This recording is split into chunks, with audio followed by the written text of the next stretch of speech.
as former Chief Justice Sophia Akuffo is backing calls for the review of the 1992 Constitution. According to her, the Constitution in its current state does not give the National Development Planning Commission the authority to implement development programs. The reason the Commission only plays an advisory role to the government. Speaking at a constitutional review seminar organized by the Institute of Economic Affairs here in Accra, Sophia Akuffo insisted the amendment of the 1992 Constitution will help institutions like the NDPC to foster development.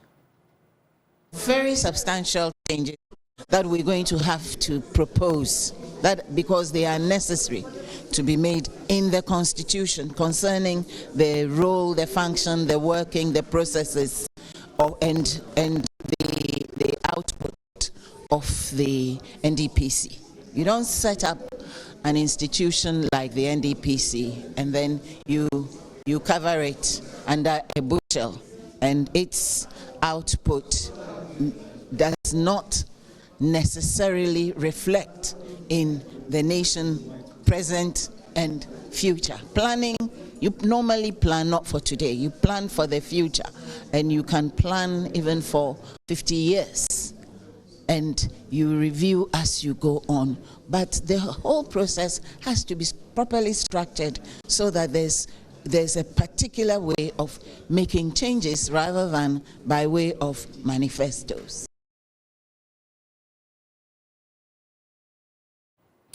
Director General of the National Development Planning Commission, Dr. Kojo Brown, corroborating the stance by the former Chief Justice, admitted Ghana's underdevelopment can be partly attributed to the conflicting statutes in the country. Study, we've looked at a lot of our policies, and you'll be surprised that many of them are competing, and many of them are not complementary to each other. And it's not only this year or the last 5 years, right from independence. That's what we've been doing. Sometimes we come out with a new policy and even a new statute, and the older one is still there. And so somebody will quote that to support a case, another person will quote the new one, and all that. And it's all around us. Our decentralization process is the same. What we have in the Local Government Act, the 936, you go to the individual sector act, they also have different things there. So they don't meet. The local government say we are decentralizing. Education says no, in my act it's not there. Health says no, in our act it's not there. So how can you decentralize?